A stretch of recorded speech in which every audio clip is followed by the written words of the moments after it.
मुझे गिराने के लिए कई बड़े लोग बार बार गिरे। इथं 20 किलोमीटर राजकारण बदलते 20 किलोमीटरवर।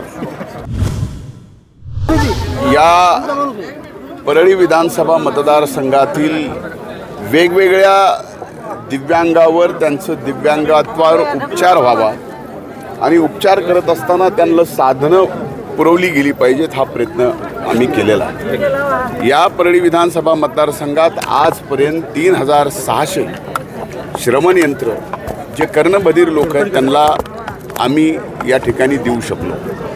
एवढंच नाही तर फक्त दिव्यांगासाठी नाही तर आम्ही वेगवेगळ्या आजारावर सुद्धा गेले अनेक वर्षापासून जे गरजू आहेत, ज्याची ऐपत नाही, जे मोठ्या दवाखान्यात जाऊन इलाज घेऊ शकत नाहीत, अशांना सुद्धा आम्ही मदत केलेली आहे। हा आमचा जवळजवळ वर्षा 2 वर्षातनं एक कार्यक्रम असतो।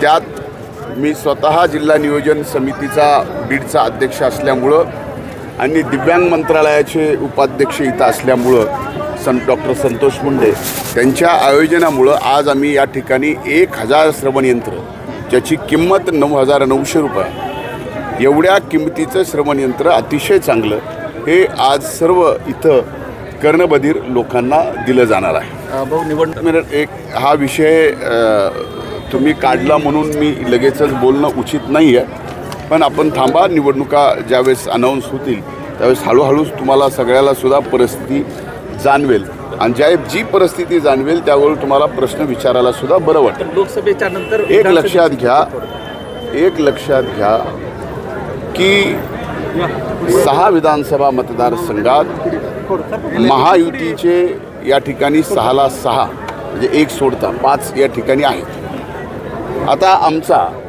महायुती म्हणून हा प्रयत्न आहे की 6ला 6 आमदार अतिशय चांगल्या मताने या ठिकाणी या बीड जिल्ह्यातून महायुतीचे निवडून आणायचे।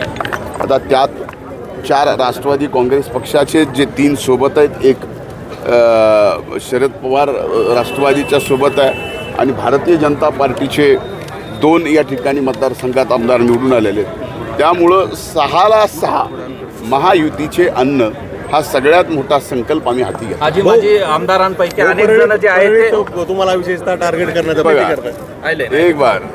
एक मी तुम्हाला एक वाक्य सांगतो, मुझे गिराने के लिए कई बड़े लोग बार बार गिरे, इसलिए ये मुमकिन नहीं है।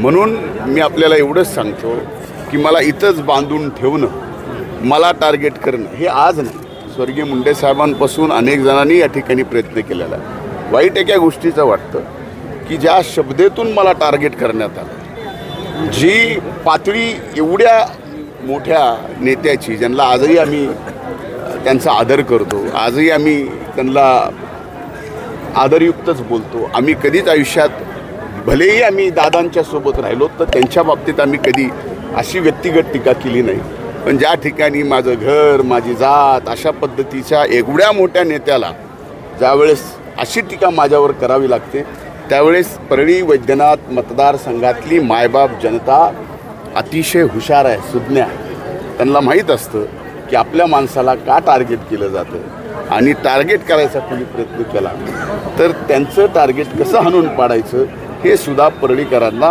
फार चांगलं माहिती आहे। त्यांना इथून किती किलोमीटर माहिती आहे का? किती?